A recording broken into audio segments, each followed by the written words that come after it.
Bueno, y a quien escuchábamos, Mauricio Álvarez, considera que la decisión de la Comisión Nacional de Emergencias de levantar la alerta roja fue precipitada, ya que no tienen todas las características técnicas de la contaminación y los daños ocasionados hasta ahora. Asimismo, el ambientalista externó su preocupación, pues a pesar de que ya pasaron varios días de la tragedia, hasta el momento la empresa no se ha responsabilizado. En este momento, al ser las 7:07 de la mañana, tenemos por acá a dos invitados y también tenemos vía telefónica a otro invitado, doña Tatiana Bermúdez, ella es ingeniera en seguridad laboral, don Martín Arias, director de guardacostas, bienvenidos acá en el set principal. Bienvenida, voy a darle la palabra primero a Tatiana porque me quedan dudas con lo que acaba de decir Mauricio Álvarez de la Federación Conservacionista de FECON sobre que nunca debió haberse levantado la alerta roja. ¿De qué clase de químicos estamos hablando? Usted que es ingeniera en seguridad laboral e higiene ambiental. El nitrato de amonio es una sustancia que es sumamente soluble en agua. En estos momentos el país no cuenta en la parte de emergencias, ¿verdad? Fue innovador para la Comisión Nacional de Emergencias. Normalmente no se presenta este tipo de incidentes en el país.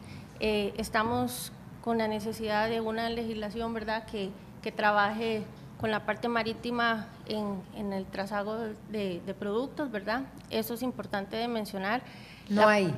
No lo hay, o sea, no hay una que nos dicen, ahora el Ministerio de Obras Públicas dice que van a intentar, ¿verdad?, hacer un nuevo trabajo. Sin embargo, creemos que es importante de que esto se promueve, ¿no? En la parte de los ambientalistas, de ahí vino el nombramiento de la Comisión Nacional de Emergencia, la alerta roja.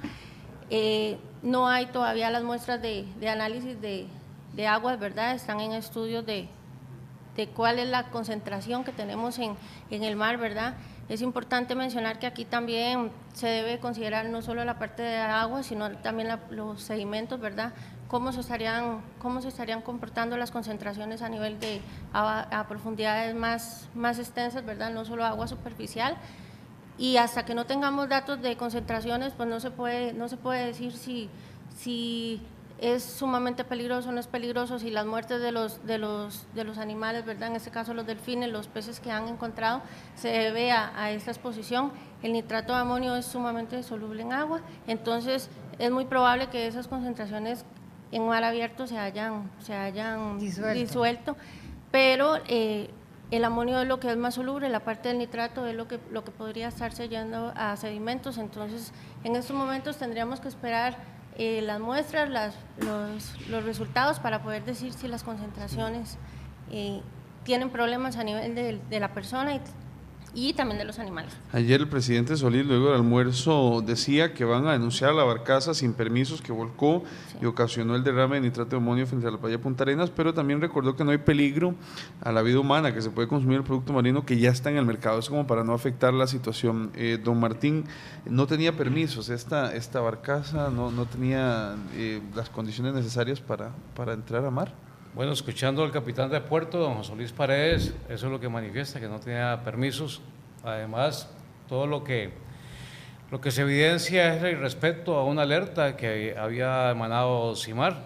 Para ese día habían olas de 2.1 metros, las barcazas son muy planas y el perfil de ellas, de la borda, es muy baja.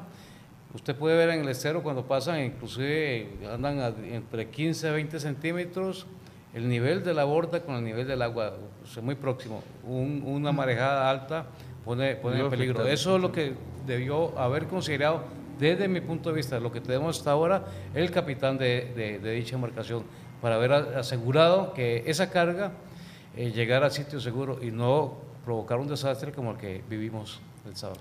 Pero se debió haber bajado la alerta roja a amarilla, como critica Mauricio Álvarez de la FECON, don Martín Arias, director de guardacostas. Bueno, eso es un tema muy técnico y varios asesores de diferentes instituciones son los que asesoran a la Comisión Nacional de Emergencia, que el domingo estuvieron reunidos todo el día. Por ejemplo, técnicos de Incopesca, gente que vive solamente en esos temas, SENASA. Entonces, yo no podría decirles si está bien o mal la medida, pero hay todo un aparataje técnico que da soporte a la Comisión de Emergencia para que tome una decisión de este tipo.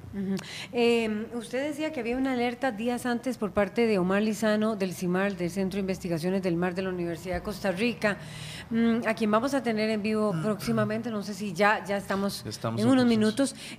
Eso quiere decir, ¿cuánto tiempo antes estaba y cuál es la dinámica y el comportamiento de este tipo de embarcaciones que transportan químicos que pueden ser o que son contaminantes finalmente tanto para consumo humano como para los mismos bañistas? Bien, las consecuencias del accidente están aún por a la verse. vez, sí. En la parte nuestra náutica, lo que reitero es la falta de previsión de la compañía y del capitán de haber hecho esa maniobra en un mar que estaba picado. O sea, fue evidentemente además de la alerta. Debieron haberse esperado a que hubiese más calma en la mar, sin embargo, vemos los resultados. No hacen caso, don Martín, ¿por qué no hay cómo regular eso? No hay cómo ver lo que se está produciendo. Tengo entendido que hay denuncias de líderes locales en el sentido de que de ahí, de la zona de Punta Arenas, del puerto de Punta Arenas, de que estas embarcaciones tienden a trasladarse inclusive en las noches con este tipo de material químico y que para no ser vistas y respetando regulaciones. ¿Y qué tipo de regulaciones hay hasta ahora? Las regulaciones son muy pobres, la mayoría de regulaciones datan de 1958. El mar ha cambiado mucho, la sociedad, la cultura, el comercio marítimo ha cambiado muchísimo. Por eso que hay una propuesta de ley del MOP y del Ministerio de Seguridad Pública, con apoyo de Mar Viva. En el Congreso es el expediente 18.513 que está en estudio en la Asamblea Legislativa para dotarnos al guardacostas, a las capitanías de puerto, del MOP, con instrumentos, moverlos y que sancionen, porque lo que hay ahora no hay sanción, prácticamente es visible el tipo de sanción. Vuelva a puerto, mire, le recomendamos eso. Para esta sociedad actual no puede ser. Y somos un país muy acostumbrados a ver el mar desde otra óptica, como es no solamente el placer. En la misma explicación que da el presidente, dice el proyecto de ley de navegación acuática que garantiza fuertes multas económicas bajo el lema "el que contamina paga". Correcto, totalmente. Incluso hay sanciones de 1 hasta 3, 5 años de prisión para el que lleve exceso de personas en una embarcación, como vemos que fue lo que sucedió con el caso de Golfito, donde una embarcación que era para 2, 3 personas, una panguita, llevaban 9 personas y fallecieron 4 por un sobreexceso. Eso debe regularse y en esta ley está contemplado eso y muchos otros articulados muy importantes. Por ejemplo, darle herramientas, fondos, un fondo especial al MOP, a Dirección Marítima, para que puedan crear más plazas. No es posible que con más de 1.200 kilómetros de costa que tenemos haya solamente 12 inspectores de Capitanía de Puerto. Son muy débiles. No han crecido en muchos años. Solo quería preguntarle a Tatiana Bermúdez, ¿cuándo podrían estar estos resultados? ¿Cómo se acostumbra? ¿Cómo es el protocolo para saber cuándo estarán, digamos, los resultados de agua y poder prevenir con mayor precisión a la población? Ahora, lo importante, los resultados deben de estar, decía, los tomó la Universidad de Costa Rica, deberían de estar en las próximas 36 horas, esperaríamos que mucho antes, ¿verdad?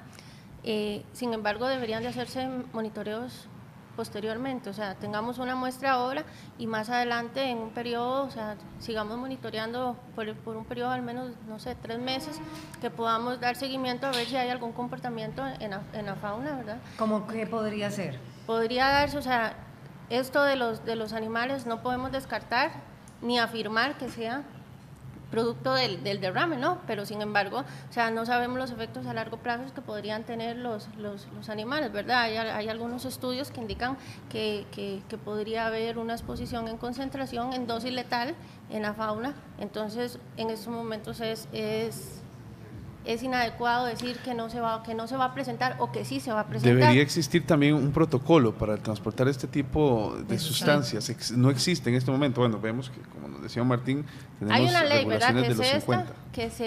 que se pretende que contemple todo ese tipo de cosas, pero tiene que existir un protocolo en 2 medidas. Uno, en la parte que comenta el señor, ¿verdad?, que es todo lo que corresponde a la embarcación y demás, y la otra contraparte, que es cómo podemos como país atender estas emergencias cuando se presenten, ¿verdad? Porque adicional a la sustancia como tal, las toneladas que se derramaron, hay algo mucho más allá, que es lo que corresponde al diésel, ¿verdad? ¿Qué va a pasar con ese diésel de la barcaza, ¿verdad? Igual… Que puede ser más dañino. Que podría tener un impacto mucho más a nivel ambiental y a nivel de las especies que el mismo nitrato de amonio. Que eso se usa para fertilizantes. Eso es un fertilizante, ¿verdad? O sea, que en este caso, o sea, la embarcación para eso era, según entiendo, eran 6.000 toneladas, se derramaron 180 y que de alguna manera, o sea, nos están poniendo una alerta de que están sucediendo cosas en el país. Y que eso pasa mucho, porque es un caso no ahorita, ¿cuánta cantidad? Exacto, o sea, esto es porque nos enteramos, pero cuánto trasiego hay en el mercado y en mar abierto y de productos probablemente muchísimo más peligrosos que este. Mucho de este tema y de las regulaciones, que si el CIMAR dice una alerta o no, y si se cumple o no, para eso tenemos también, al ser las 7:17 de esta mañana, a doña Katia Meneses, que se encuentra con don Omar Lizano desde su casa de habitación. Adelante, Katia, buenos días. Bueno, marejada de fondo son esas olas que vienen desde muy largo. Eso son esas olas de crestas largas que rompen con fuerza en la playa. Y estos oleajes, digamos que no son peligrosos para la navegación mar adentro, pero sí son peligrosos cuando rompen en la playa y generan corrientes de resaca. Hubo 2 ahogados en Jacó, producto de este oleaje. Y también la barcaza se volcó porque iba pasando por una zona de baja profundidad donde estas olas se levantan y producen rompimientos muy peligrosos. Los que se ahogaron en Golfito tal vez pudieron tener relación con esto si estuvieron muy cerca de la playa. Estos son típicas marejadas de fondo que rompen con mucha fuerza y que generan corrientes de resaca hacia adentro y que ahogan a las personas. También tenemos información de que estas marejadas o estos fuertes oleajes de don Omar no solamente han sido en Costa Rica, sino que en Centroamérica han golpeado bastante fuerte, incluso también se han presentado o se han reportado algunos muertos. Sí, curiosamente no, de suerte que esos oleajes que vienen desde la Antártica, las Islas Galápagos producen una sombra sobre Costa Rica, y esa sombra sobre Costa Rica protege de que no llegue a alturas de olas tan altas como si llegaron, por ejemplo, a Panamá y a la zona sur de Costa Rica y a El Salvador. Entonces nosotros tenemos casi que una protección natural en las Galápagos y eso nos protege de que no llegue tanta altura de ola. Pero sí tuvimos eventos en El Salvador y en Panamá donde estos oleajes rompieron con una gran fuerza y produjo impactos obviamente costeros.